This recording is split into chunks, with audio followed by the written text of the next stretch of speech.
Welcome to top news. రాష్ట్రంలో మరో 10 రోజుల్లో కురుక్షేత్ర మహాసంగ్రామం జరగబోతోందని సీఎం జగన్ అన్నారు. ఉమ్మడి ప్రకాశం జిల్లా కనిగిరిలో వైసీపీ అభ్యర్థుల తరపున ఎన్నికల ప్రచారం నిర్వహించారు. ఈ సందర్భంగా జగన్ మాట్లాడుతూ తాము అధికారంలోకి వస్తేనే సంక్షేమ పథకాలు కొనసాగుతాయని, లేని పక్షంలో అన్ని రద్దవుతాయని తెలిపారు. ఈ ఎన్నికలు ప్రజల భవిష్యత్తును నిర్ణయిస్తాయని, అధికారంలోకి వచ్చిన వెంటనే పింఛన్దారులకు మళ్లీ ఇంటి వద్దనే నగదు అందిస్తామని చెప్పారు. ఎన్నికల సంఘానికి మాజీ ఈసీ నిమ్మగడ్డ రమేష్ ఫిర్యాదు చేయడం వల్లే రాష్ట్రంలో పెన్షన్దారులకు కష్టాలు వచ్చాయన్నారు. ఇంటి వద్దనే అందుకోవాల్సిన పింఛన్లు బ్యాంకుల దగ్గర పడిగాపులు కాసి తీసుకోవాల్సి వచ్చిందని మండిపడ్డారు. గతంలో పెన్షన్ల విషయంలో అవ్వాతాతలకు అన్యాయం జరిగిందన్నారు. తాను అధికారంలోకి వచ్చిన తర్వాత న్యాయం చేశామన్నారు. ఒక్క నెల ఓపిక పడితే మళ్లీ వాలంటీర్లు ఇంటి వద్దకి వచ్చి పింఛన్లు పంపిణీ చేస్తారని చెప్పారు. ఎవరికీ లంచాలు ఇవ్వకుండా, ఎవరి చుట్టూ తిరగాల్సిన పని లేకుండా ఇంటి వద్దనే పింఛన్లు అందిస్తామని సీఎం జగన్ తెలిపారు. నేరుగా అవ్వాతాతల ఇంటికే ఆ మనవళ్ళు, ఆ మనవరాల రూపంలో వాలంటీర్లు వచ్చి చిక్కటి చిరునవ్వుతో గుడ్ మార్నింగ్ చెబుతూ మనవల్లగా, మనవరాళ్ళగా ఆ అవ్వాతాతలకు మంచి చేసే కాలం ఈ చంద్రబాబు నాయుడు గారి పాపిష్టి కళ్ళు పడేంత వరకు బాగా కొనసాగింది. ఎప్పుడైతే చంద్రబాబు కళ్ళు పడ్డాయో, ఆ పాపిష్టి కళ్ళు పడ్డాయో, అప్పుడు ఈ చంద్రబాబు ఏం చేశాడు? తన మనిషి అయిన నిమ్మగడ్డ రమేష్ చేత వాలంటీర్లు ఇంటికి పోకూడదట, వాలంటీర్లు పెన్షన్ ఇవ్వకూడదట అని చెప్పి కేంద్ర ఎన్నికల కమిషన్కు తానే దగ్గర ఉండి సిఫార్సు చేయించి వాళ్ళతో ఉత్తర్వులు ఇప్పించాడు. నా అవ్వాతాతలకు ఇంటికే పెన్షన్ వాలంటీర్లు ఇవ్వకూడదట అని. అంతటితో ఆగిపోలేదు ఈ చంద్రబాబు పాపిష్టి చేష్టలు. ఈ చంద్రబాబు పాపిష్టి చేష్టలు అంతటితో కూడా ఆగిపోకుండా, ఇంకా కడుపు మంట చల్లారకుండా ఈ పెద్ద మనిషి ఏం చేశాడు? అవ్వాతాతలు బ్యాంకుల చుట్టూ తిరిగేట్టుగా వాళ్లకు బ్యాంకుల్లో జమ చేయమని చెప్పాడు ఈ పెద్ద మనిషి చంద్రబాబు నాయుడు గారు. ఎన్నికల కమిషన్ అక్కడి నుంచి ఆదేశాలు ఇచ్చింది. ఇచ్చిన మేరకు ఇవాళ అవ్వాతాతలందరూ కూడా బ్యాంకుల చుట్టూ తిరిగే కార్యక్రమం చేస్తా ఉన్నారు. ఆ అవ్వాతాతలు బ్యాంకుల చుట్టూ తిరుగుతూ, ఆఫీసుల చుట్టూ తిరుగుతూ, ఆ అవ్వాతాతలు ఇంతటి ఎండలో క్యూలో నిలబడి ఆ కార్యక్రమాలన్నీ చేస్తూ చంద్రబాబు నాయుడు గారిని తిట్టకుండా తిడతా ఉంటే ఈ పెద్ద మనిషి చంద్రబాబు నాయుడు ఏం చేస్తా ఉన్నాడు? ఆయన చేసిన దౌర్భాగ్యపు పని కూడా ఆయన కనీసం నేను ఈ దౌర్భాగ్యపు పని చేశాను అని కూడా చెప్పుకునే ధైర్యం లేదు. ఆ నెపాన్ని కూడా మీ బిడ్డ మీద వేస్తా ఉన్నాడు. ఆ నెపాన్ని కూడా ఆ చంద్రబాబు, ఆయన దుష్టయం, ఆయన ఎల్లో మీడియా వీళ్ళందరూ కలిసి ఆ నెపాన్ని కూడా మీ బిడ్డ మీద వేస్తా ఉన్నారు. ఆ ఈనాడు కథలు చూస్తే, ఆ ఆంధ్రజ్యోతిలో టీవీల్లో చూస్తే, ఆ టీవీ ఫైల్లో చూస్తే అసలు వీళ్ళంతా మనుషులేనా అని చెప్పి అనిపించేంత దారుణమైన రాజకీయాలు చేస్తా ఉన్నారు ఈ రోజు ఇక్కడ. నేను ఇవాళ మీ అందరితో కూడా ఒకటే అడుగుతా ఉన్నా.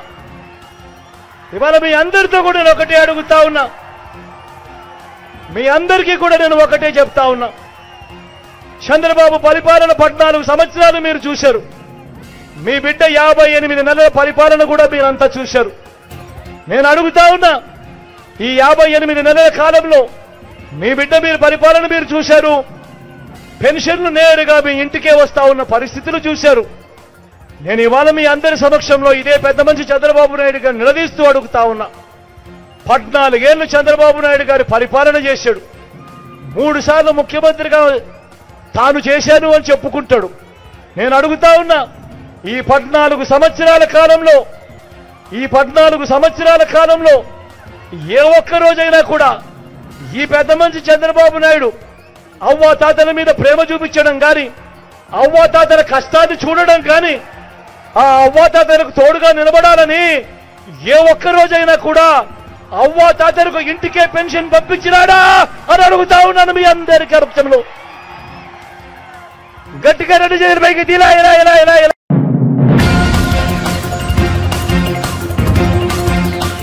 తాను బస్సు యాత్రను ప్రారంభించాక కాంగ్రెస్ బీజేపీ నేతల గుండెలు వణుకుతున్నాయని, వారు వణికిపోతున్నారని బీఆర్ఎస్ అధినేత కేసీఆర్ అన్నారు. శుక్రవారం పెద్దపల్లి పార్లమెంట్ నియోజకవర్గం పరిధిలోని రామగుండంలో నిర్వహించిన రోడ్ షోలో పాల్గొన్న కేసీఆర్ మాట్లాడుతూ బీఆర్ఎస్ ఎంపీల గెలుపులోనే తెలంగాణ గెలుపు ఉందన్నారు. అరచేతిలో కాంగ్రెస్ వైకుంఠం చూపించిందన్నారు. కేంద్రంలో రాబోయేది సంకీర్ణ ప్రభుత్వమేనన్నారు. మోదీ పాలనలో మత విద్వేషం, దేశం నాశనం తప్ప మరేమీ లేవని ఆరోపించారు. బీజేపీ హయాంలో రూపాయి విలువ తగ్గుతోందన్నారు. డాలర్ మారకంతో పోలిస్తే రూపాయి విలువ 84 స్థాయికి పడిపోయిందన్నారు. 2 గంటల ముందే వచ్చిన ఆ దిక్కుమాలిన బ్యాన్ ఉంది కాబట్టి ఆ బ్యాన్ తర్వాతనే రావాలని చెప్పి 8:15 తర్వాత నేను బయటికి రావడం జరిగింది. ఇంకొక మాట మీరు గమనించాలి, రాజకీయాలలో మతం గురించి మాట్లాడడం చాలా పెద్ద తప్పు. ఎన్నికల నిబంధనలకు విరుద్ధం. రోజు కేంద్ర హోంమంత్రి అమిత్ షా దేవుని బొమ్మ నెత్తి మీద పట్టుకొని చేతిలో పట్టుకొని ఆయన సభలు మాట్లాడితే అది ఎలక్షన్ కమిషన్ ఆఫ్ ఇండియా కనిపించదు. డైరెక్ట్ గానే హిందువులు ముస్లింలని అడ్డగోలుగా మతాన్ని అడ్డం పెట్టుకొని స్వయంగా దేశ ప్రధానమంత్రి మాట్లాడినా ఎలక్షన్ కమిషన్ ఆఫ్ ఇండియాకి అది కనిపించదు. ఇక ఈ రాష్ట్ర ముఖ్యమంత్రి ప్రజలకు నువ్వు ఇచ్చిన వాగ్దానాలు ఏం చేసినావని మేము ప్రశ్నిస్తే ఆయన ఏం మాట్లాడతాడు?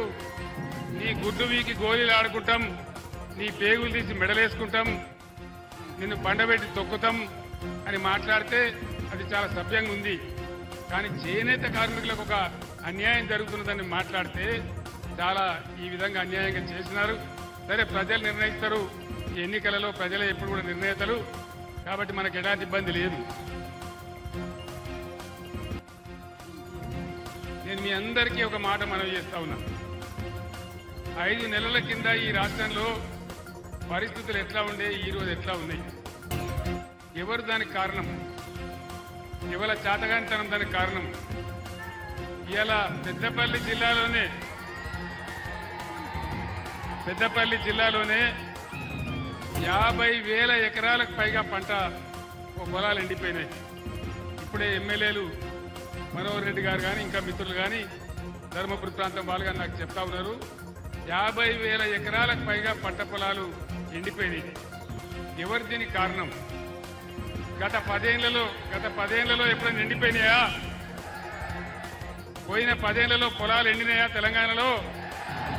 మరి ఈరోజు ఎందుకు ఎండుతా ఉన్నాయి? దయచేసి మీరు ఆలోచన చేయాలి. గత 9 సంవత్సరాలలో కరెంటు కోతలు లేవు, కడుపు నిండా కరెంటు ఉండేది. మరి ఈరోజు కరెంటు కోతలు ఎవరు పెట్టినారు? వినబడతలేదు. జై కాంగ్రెసా? ఇలా కరెంటు కోతలు స్టార్ట్ అయిపోయినాయి. పక్కనే గోదావరి ఉంటే తెలంగాణ ఉద్యమ సమయంలో నేను చాలాసార్లు గోదావరి కనిపించిన. గోదావరి కన్నించి ఇటు పోయేది, పైకి ఆదిలాబాద్ పోయేది, మళ్ళీ ఇటు వచ్చేది. పైసా వేయాలి గోదావరిలో అంటే నీళ్లు వెతికి వేసేది. అటువంటి గోదావరిని సజీవ గోదావరి చేసి బ్రహ్మాండంగా ఎన్ని రోజులు గోదావరిలో నీళ్లుండనో, మనకు ఎంత మంచి నీళ్లు వచ్చినాయో అవన్నీ కూడా మీరు చూసినారు. గోదావరి కన్లో గత 6-7 సంవత్సరాలుగా పుష్కలంగా ప్రతి ఇంటికి మంచిగా ఇళ్లలో నల్లా పెట్టి, పేదవాళ్ళైతే రూపాయికి నల్లా కనెక్షన్ ఇచ్చి ప్రతి ఇంట్లో కూడా నల్లా ఉండే ప్రతిరోజు నీళ్లు వచ్చేది. ఈరోజు ఎందుకు 2 రోజులకు ఒకసారి దినం తప్పి దినం వస్తూ ఉన్నాయి? ఎందుకు మురికి నీళ్లు వస్తూ ఉన్నాయి? దీనికి కారణం ఎవరు? దయచేసి మీరు ఆలోచన చేయాలి. కాంగ్రెస్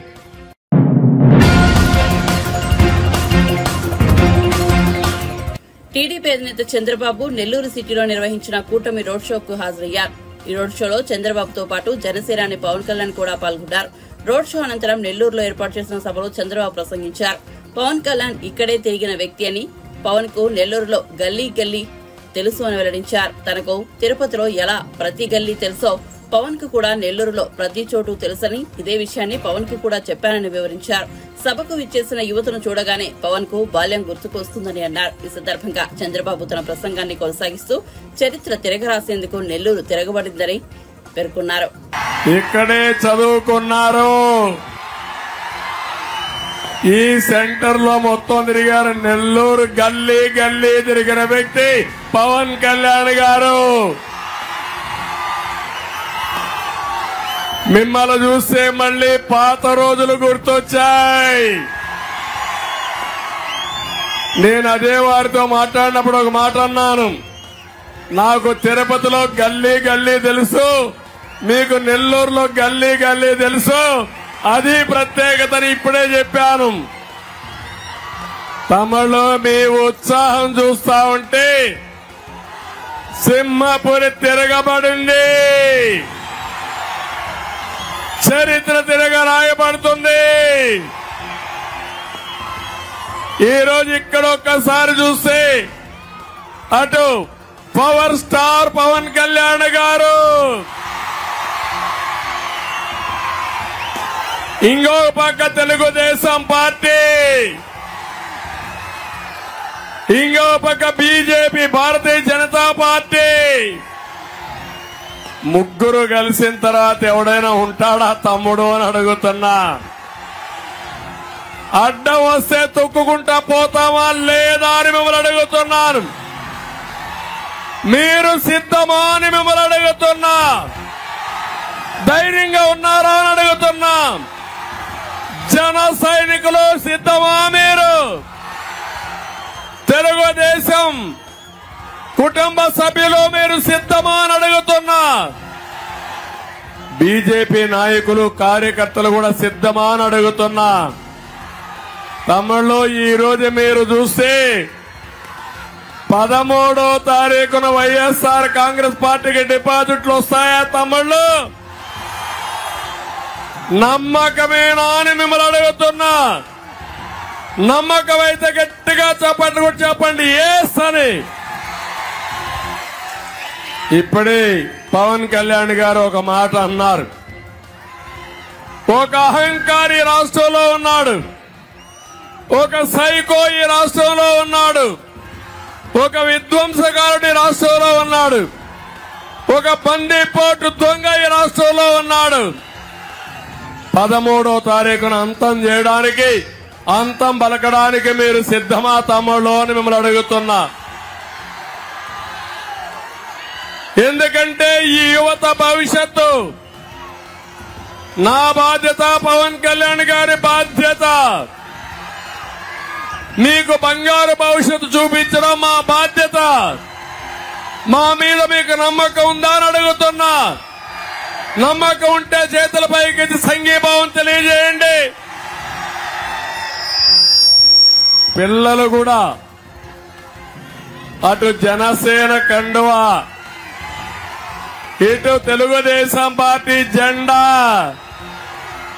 ఆ ఉత్సాహం చూస్తా ఉంటే ఎవరికి అర్థం కావడం లేదు ఏం జరుగుతా ఉంది సింహపురిలో అని.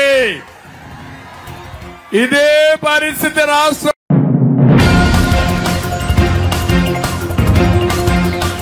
నెల్లూరు నగరంలో కూటమి ఆధ్వర్యంలో భారీ రోడ్ షో నిర్వహించారు. అనంతరం నిర్వహించిన సభలో టీడీపీ అధినేత చంద్రబాబు నాయుడు, జనసేన పార్టీ అధ్యక్షుడు పవన్ కళ్యాణ్ పాల్గొన్నారు. ఈ సందర్భంగా పవన్ కళ్యాణ్ ప్రసంగిస్తూ నెల్లూరులో ఇంతటి ఘనస్వాగతం లభించిందని ఊహించలేదన్నారు. తాను ఇక్కడే దర్గామిట్టలోని సెయింట్ జోసెఫ్ స్కూల్ వీఆర్సీలో చదువుకున్నానని వెల్లడించారు. ఆ సమయంలో 2 అంశాలు నేర్చుకున్నానని, పార్టీ పెట్టడంలో ఆ అంశాలు సహాయపడ్డాయని తెలిపారు. 1 దేశభక్తి, 2 తప్పు జరిగితే పుచ్చలపల్లి సుందరయ్యలా బయటకొచ్చి గొంతు విప్పి మాట్లాడడం అని వివరించారు. నెల్లూరులో ఫతేఖాన్పేట, మూలపేట, సంతపేట, రంగనాయకులపేటలో తిరిగానని వెల్లడించారు. ఇప్పుడు నా హృదయపూర్వక నమస్కారం.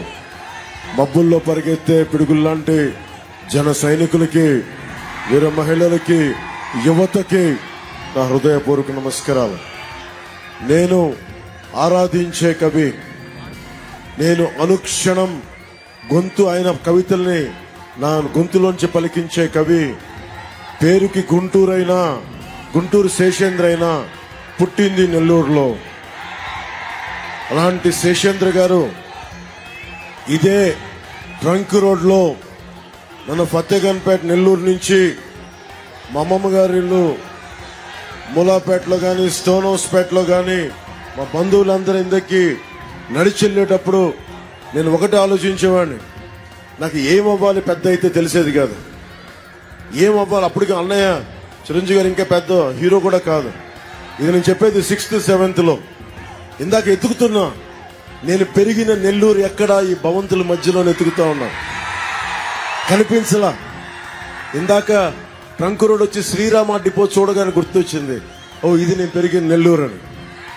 నేను ఎందుకు చెప్తున్నానంటే చిన్నపాటి ఆసరా మనకి ఇంట్లో ఒకళ్ళు కూర్చొని అన్నయ్య చిరంజీవి గారి కంటే కూడా ముందు నెల్లూరులో మన మేనిఫెస్టోలో ప్రత్యేకించి చంద్రబాబు గారు ప్రతిపాదించింది ఆర్య వయసు సమాజానికి సంబంధించి మనకి కన్యక పరమేశ్వరుని వాసవి తల్లిని ఆత్మ బలిదానాన్ని మనకి అధికార దినోత్సవంగా ప్రకటించుకుంటామని.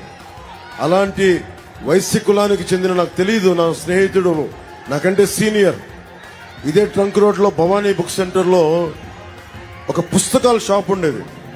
శ్రీరామ బుక్ డిపోలో నాకు దొరకని సోషల్ ఈ సైన్స్ కోసం కావాల్సిన అసైన్మెంట్స్ కోసం అన్ని ఎత్తుకుతా ఉంటే భవానీ బుక్ సెంటర్కి వెళ్తే నాకు ఇచ్చాడు. అంటే ఒక వ్యక్తి నాకు ఎంత అండగా నిలబడ్డాడంటే, ఈ రోజు నేను బలంగా పొలిటికల్ పార్టీ పెట్టగలిగి దశాబ్దం నుంచి పార్టీ పెట్టి నడపగలుగుతున్నానంటే ఒకళ్ళు నాకు ఇచ్చిన జ్ఞానం. ఏం చేయలేదు నాకు, నా పుస్తకాల షాప్లో నువ్వు చదువుకో ఫ్రీగా అని. నేను కాలేజీకి వెళ్ళా, మధ్యాహ్నాలు పుట్టిన విఆర్ కాలేజ్, ఇంట్లో కాలేజీకి అని చెప్పి వెళ్ళే పుస్తకాల షాప్లో కూర్చొని అన్ని పుస్తకాలు తిరిగేసేవాడిని. Politics, social, history, political science అన్ని చదివేవాడిని. ఆ జ్ఞానం నాకు ఎంత ఉపయోగపడిందంటే ఇంటర్మీడియట్ పాస్ అవ్వడానికి ఉపయోగపడలేదు, కానీ మీకోసం ఇక్కడ రోడ్ల మీదకి వచ్చి ఒక గూండా ప్రభుత్వానికి, ఒక గూండాగర్దీ చేసే రాజకీయ నాయకుడికి ఎదురు నిలబడటానికి దమ్ము చేయూతనిచ్చింది. నేను ప్రత్యేకించి పెట్టి పొట్ల నేను చెప్పదలుచుకున్నది ఇక్కడ ఉన్నంత యువత అందరికీ, ఎవ్వరు కూడా పెట్టి పుట్టరు. మనల్ని మనం ఎలా మలుచుకుంటామో. చిన్నప్పుడు మా నాన్న ఫతేగన్పేట మాకు అక్కడ ఉండేటప్పుడు మా నాన్న ఒక మాట చెప్పేవాడు,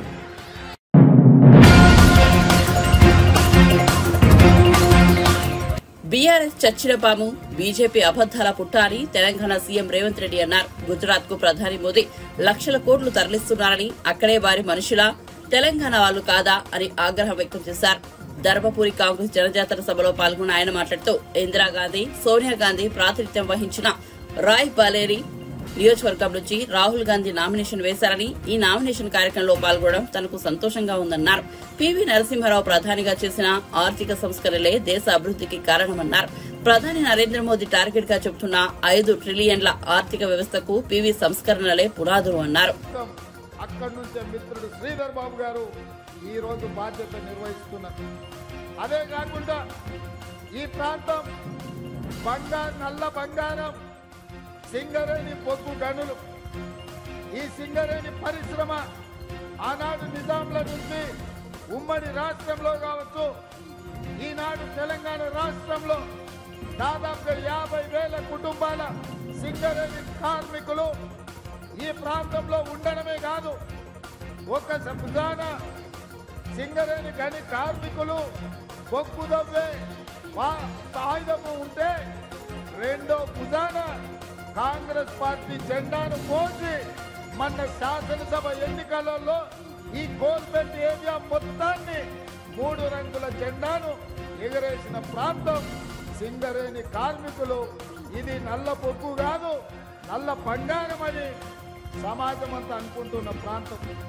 మరి 1990లో సింగరేణి దివాలా తీసి మూతపడే పరిస్థితి వచ్చినప్పుడు ఆనాడు కాకా వెంకటస్వామి గారు కేంద్ర ప్రభుత్వంతో మాట్లాడి 1000 కోట్ల రూపాయల నాడు కేంద్ర ప్రభుత్వం నుంచి ఈ సింగరేణి సంస్థకు మంజూరు చేయించి సింగరేణి సంస్థను కాపాడి ఇవాళ వేలాది కుటుంబాలకు నిలువ నీడనిచ్చి చేతి నిండా పని ఇచ్చిన పరిశ్రమ సింగరేణి గనులు.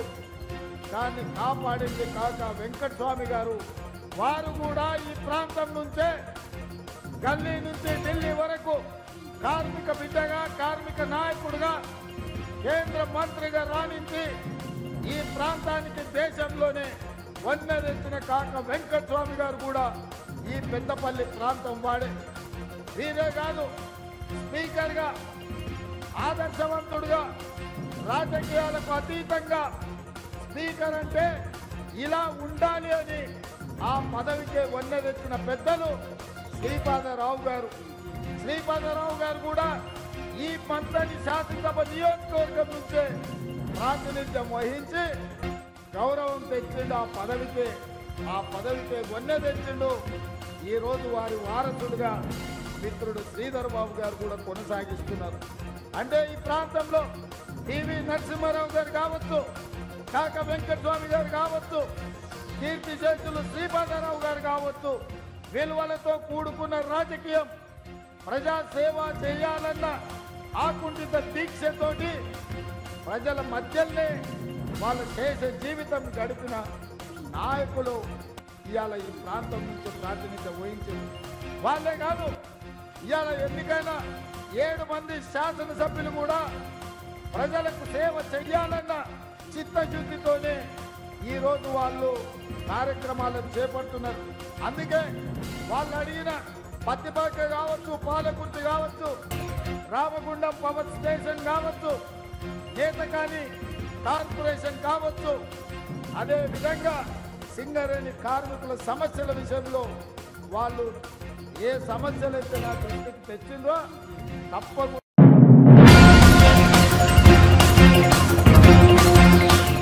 2 లక్షల రుణమాఫీ చేస్తానని రేవంత్ రెడ్డి ఆంధ్రదేవుల మీద ఒట్టివేసి చెబుతున్నారని, ఒకవేళ చేయకపోతే కనుక ఆయన తన సీఎం పదవికి రాజీనామా చేయాలని, రుణమాఫీ చేస్తే తాను ఎమ్మెల్యే పదవికి రాజీనామా చేస్తానని సిద్దిపేట ఎమ్మెల్యే హరీష్ రావు మరోసారి సవాల్ చేశారు. 6 గ్యారంటీలు సహా అన్ని హామీలు నెరవేరిస్తే కనుక తాను రాజీనామా చేసి మళ్లీ పోటీ కూడా చేయనన్నారు. నల్గొండ జిల్లా పరిధిలోని చుండూరులో నిర్వహించిన రోడ్ షోలో ఆయన మాట్లాడుతూ కాంగ్రెస్ పార్టీతో ఉన్నది ఇసుక దొంగలు, కాంట్రాక్టర్లు అన్నారు. బీఆర్ఎస్ పార్టీతో అసలైన కార్యకర్తలు ఉన్నారన్నారు. భువనగిరి పార్లమెంట్ లో గులాబీ జెండా ఎగరబోతోందన్నారు. బీఆర్ఎస్ కార్యకర్తలు 9 రోజులు కష్టపడితే రానున్న 5 ఏళ్లు మీ తరపున కొట్లాడతామన్నారు.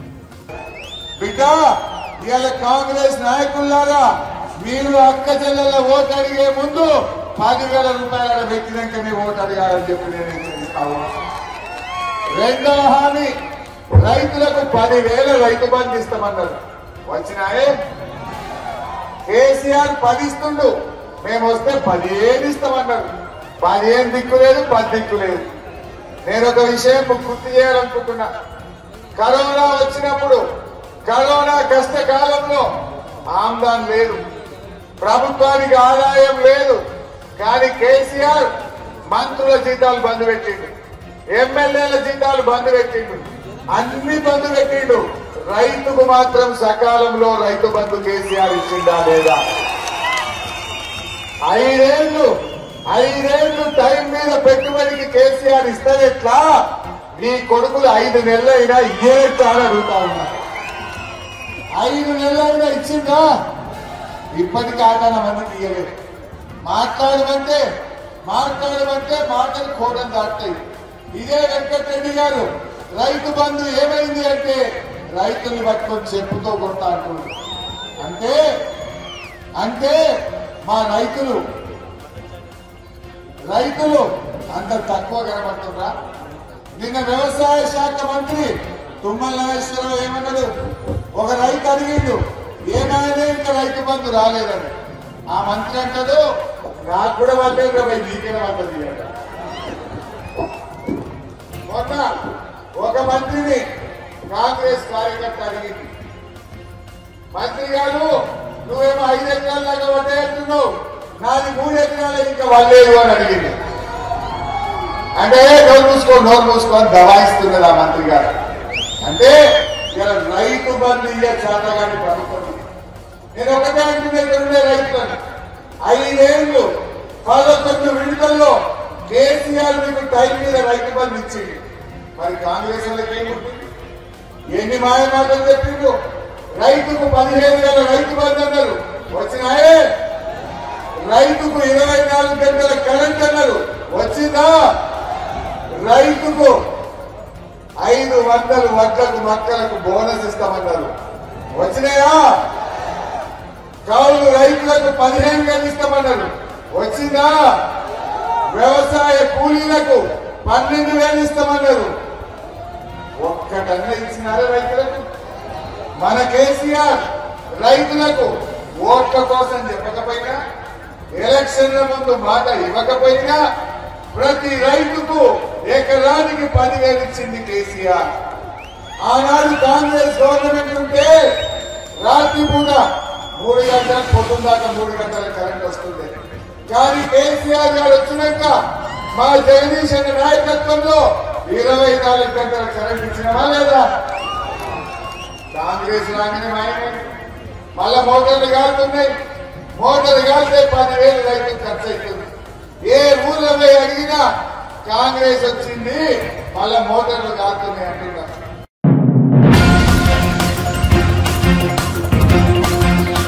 మచిలీపట్నం ఎమ్మెల్యే పేర్ని నాని తనయుడు వైసీపీ అభ్యర్థి పేర్ని కిట్టుపై హత్య కేసు నమోదైంది. మచిలీపట్నం 8వ డివిజన్లో నివాసం ఉండే జనసేన నాయకుడు కర్రీ మహేష్ ఇంటిపై దాడి చేసిన కేసులో ఆయన్ను ఏవన్గా పోలీసులు కేసు నమోదు చేశారు. పేర్ని కిట్టుతో పాటు వైసీపీ నాయకులు చిలకలపూడి గాంధీ, చిలంకుర్తి వినయ్, సీనయ్య, ధనబాబు, లంకే రమేష్ పైన పోలీసులు కేసు నమోదు చేశారు. పేర్ని కిట్టు మచిలీపట్నం ఎమ్మెల్యే అభ్యర్థిగా పోటీ చేస్తున్నారు. దీంతో మచిలీపట్నం విశ్వబ్రాహ్మణ కాలనీలో ఆయన ఎన్నికల ప్రచారం నిర్వహిస్తూ జనసేన నేత కర్రీ మహేష్ నివాసం వద్ద భారీగా బాణసంచా పేల్చారు. దీంతో నిప్పురవ్వలు మహేష్ ఇంటిపై పడ్డాయి.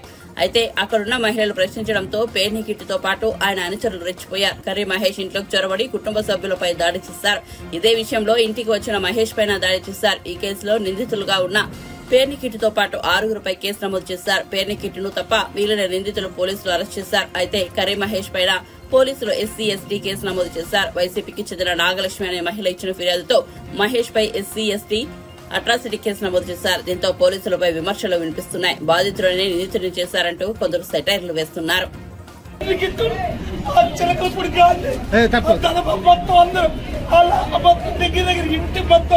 అద్దాలు పగలగొట్టి చిన్న పిల్లలను కూడా చూడకుండా కొడతారా?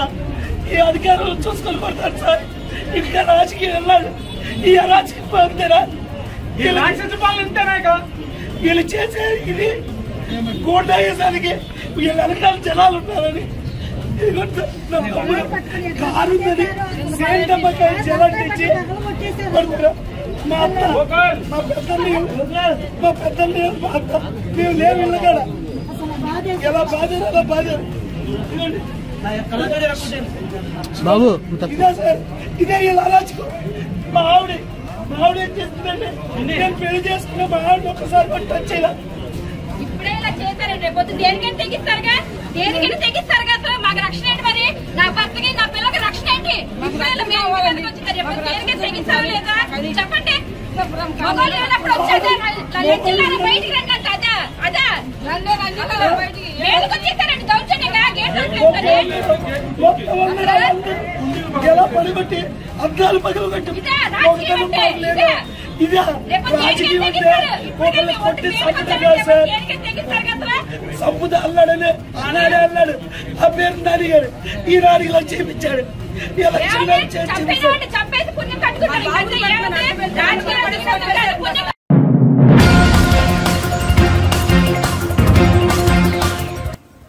విజయవాడ లోక్సభ స్థానం నుంచి వైసీపీ అభ్యర్థి కేశినేని నాని తన సోదరుడు టీడీపీ ఎంపీ అభ్యర్థి కేశినేని చిన్నిపై సంచలన ఆరోపణలు చేశారు. తనకు ఎలాంటి నేర చరిత్ర లేదని, కానీ క్రిమినల్ చరిత్ర ఉన్న వ్యక్తికి టీడీపీ టికెట్ ఇచ్చిందని విమర్శించారు. అతడు విజయవాడ లోక్సభ స్థానం నుంచి పోటీ చేస్తున్నాడు కాబట్టి అతడి విషయాలు వెల్లడించాల్సి వస్తోందని కేశినేని నాని అన్నారు. అతడు చార్లెస్ శోభరాజ్ ను మించిన గనుడు అని వ్యాఖ్యానించారు.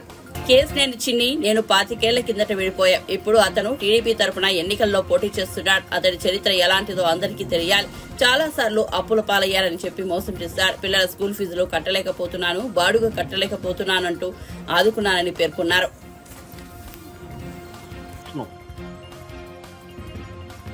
అన్ని అతను చెప్పిన 3 వర్షాలు ఈ స్టిక్కర్ మీద పంపించాడు. భార్య పేరు మీద తప్పులు చేయడం ఎందుకు? అంతకుముందు 2014లో ఆయుష్ హాస్పిటల్ దగ్గర ఒక సైట్ ఆక్రమించాడు భార్య పేరు మీద, చేసిన నాని తమ్ముడు అని చెప్పి. గుంటుపల్లిలో ఒక సైట్ ఆక్రమించాడు. ఇటుపక్క విజయవాడ క్లబ్ దగ్గర ఒక సైట్ ఆక్రమించాడు. నూజివేడ్లో 108 ఎకరాలు 109 ఎకరాలు గవర్నమెంట్ ల్యాండ్ కబ్జా చేయడానికి చూశాడు. ఇవన్నీ నా పేరు చెప్పి, అప్పుడు నేను ఇవన్నీ చేయొచ్చు ఇక్కడ నా పేరు చెప్పి నిన్ని వాళ్ళందరికీ ల్యాండ్ ఇప్పించి ఇతను నా ఆఫీస్కి నా ఇంటికి రావద్దని చెప్పడం జరిగింది. అది నేను చేసిన తప్పు. కాబట్టి నేనేంటంటే ఇవాళ మీరందరూ ఒకేసారి కలుస్తారు కాబట్టి చాలా వరకు కూడా మీడియా అంతా ఇన్నాళ్ళు నేను అనుభవిస్తున్నటువంటి ఒక బాధ. ఎందుకంటే ఏదో నేను ఎంపీగా తప్పు చేసో లేకపోతే ఇంకోటిగా బాధ కాదు. అసలు ఏంటి ఇటువంటి క్రిమినల్ చేరుతున్నటువంటి వ్యక్తికి ఇతని కోసం సరే ఇచ్చుకో నీ పార్టీ నీ ఇష్టం.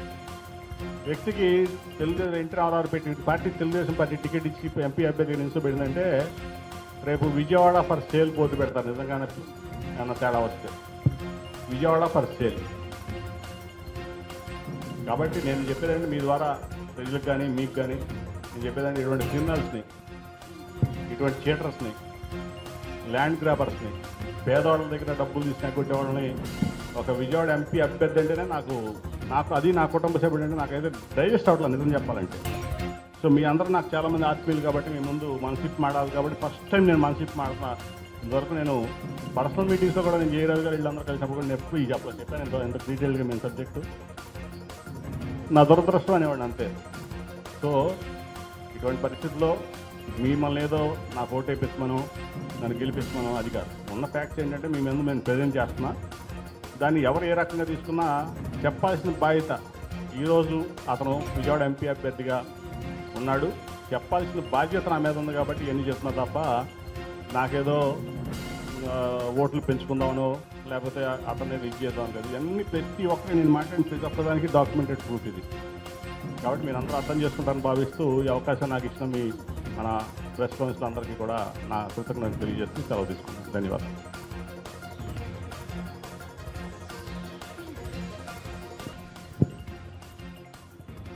ల్యాండ్ టైటిలింగ్ అనే విషయం మీద ఇప్పటిదాకా ఎప్పుడు 2019 నుంచి అక్కడ ముందు ధరణి పోర్టల్ మనం చూసాం. తెలంగాణలో మన ఆంధ్రప్రదేశ్లో జగన్ భూ రక్షణ ఎప్పుడు కూడా సమస్య రాలేదు, ఎవరు రైజ్ చేయలేదు.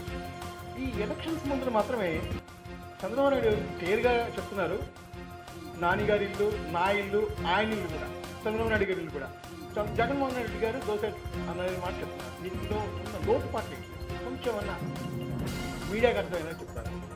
ఒకటి అంటే నేను అంత డీటెయిల్గా నేను లీగల్ ఎక్స్పర్ట్ని కాదు, ల్యాండ్ టైటిల్ యాక్ట్ మీద నేను అంత డీటెయిల్గా వెళ్ళలేదు. కానీ నేను ఒకటైతే చెప్తాను. ఇప్పుడు మీకు చంద్రబాబు నాయుడు గారు 2019లో జగన్మోహన్ రెడ్డి గారు ముఖ్యమంత్రి అయ్యాడు. 2019లో ఆయన వాలంటరీ వ్యవస్థ తీసుకొచ్చాడు. ఏమన్నాడు, గోన్ సంచులు